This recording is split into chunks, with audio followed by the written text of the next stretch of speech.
ஒரு கொலை பண்ணி 2 கொலை பண்ணி 3 கொலை பண்ணி குற்ற வழக்கு தான் போறியே தவிர அது முதல்ல சமுதாயத்துக்கு என்ன பாதுகாப்பு கிடைச்சது? அதனால யார் சரியாக செய்யறார்கள், யார் தவறாக செய்யறாங்க, ரெண்டையும் பிரித்து பார்க்க தவறிவிட்டால் இந்த சமுதாயம் நேர முடியாது. 2001 என்ன நடந்தது? ஒருத்தரை கொண்டு வந்து வேணும்னே ஓட்டப்படாத சட்டமன்ற தொகுதியில் நிக்க வச்சாங்க. வெறும் 1500 வாக்குகளை பிரித்தார்கள். நம்முடைய புதிய தமிழகம் வலுவாக இருக்கக்கூடிய 60 வாக்குச்சாவடிகளில் 90% வாக்குகள் கிடைக்க வேண்டிய இடத்துல 50% 40% குறைச்சாங்க.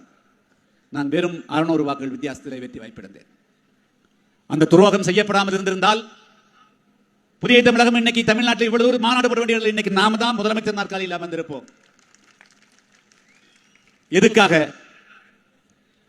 1994ஆம் ஆண்டு தூத்துக்குடியில வெடிகுண்டு போட்டாங்க. உயிர் இறக்கும் திருவாயில் இருந்தவரை தூத்துக்குடியிலிருந்து கோயம்புத்தூர் கொண்டு போய் வச்சு 3 மாசம் நானும் டாக்டர் 2 பேரும் சேர்ந்து ஒரு நாளைக்கு 3 மணி நேரம் ட்ரெஸ்ஸிங் போடுவோம்.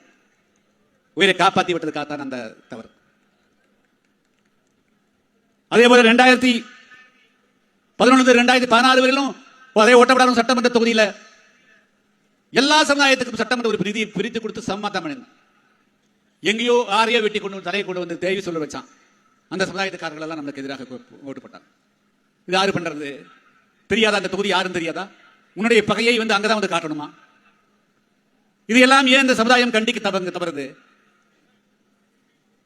அதனால யார் சரியாக செய்யறார்கள், யார் தவறாக செய்யறாங்க, ரெண்டையும் பிரித்து பார்க்க தவறிவிட்டால் இந்த சமுதாயம் நேர முடியாது. அதனால சரியா செய்யக்கூடியவர்கள் சரி என்றும் தவறு செய்யக்கூடிய தவறு என்றும் கண்டித்தால் மட்டும்தான் இந்த சமுதாயம் தலை நிமிர முடியும். நான் யாருக்கும் இந்த அரசியல் துரோகம் பண்ணல. இந்த சமுதாயத்தின் தலைவர்களாக இருந்தவர்களை 93 94 குண்டர் சட்டத்தில் வச்சிருந்தாங்க.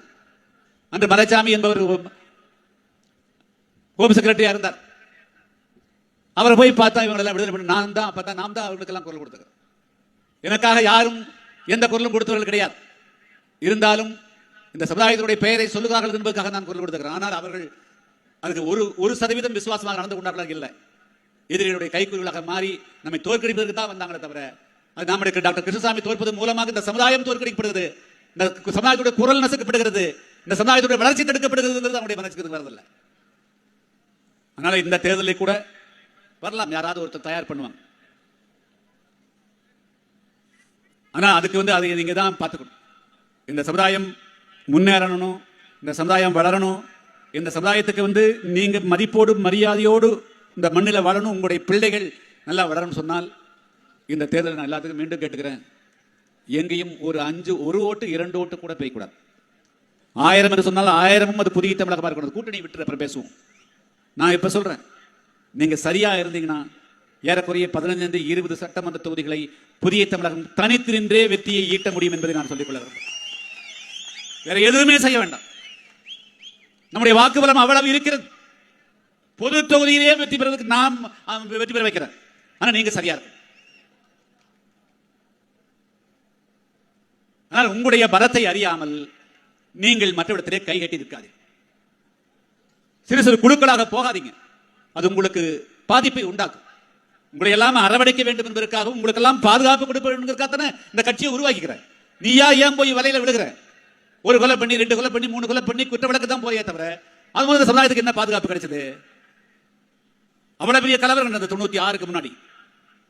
5 வருஷம் சட்டமன்றத்தில் பேசணும். 10 ஆண்டு காலம் ஏதாவது ஒரு பிரச்சனை இருந்ததா? அமைதிப்படுத்தினாங்க.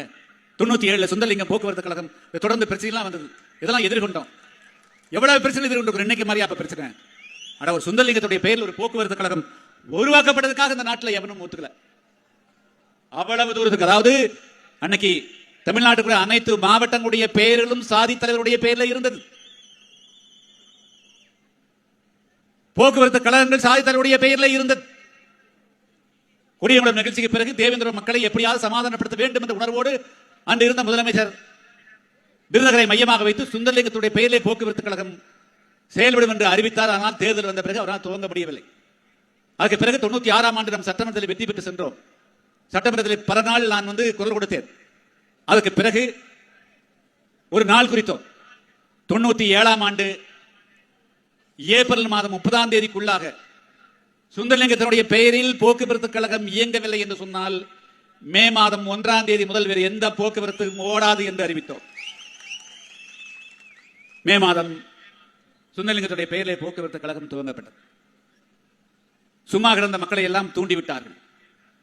பல பேர் வீதிக்கு வந்து நம்முடைய பழைய பெயரை சொல்லி இந்த பெயரில் இருக்கக்கூடியவருடைய பேருந்தில் நாங்கள் ஏற மாட்டோம் என்று சில பேர் விருதுநகரிலே, சிவகாசியிலே, சாத்தூரிலே, ராஜபாளையத்திலே போராட்டம் நடந்தது. எவ்வளவு பெரிய மோதல் நடந்தது.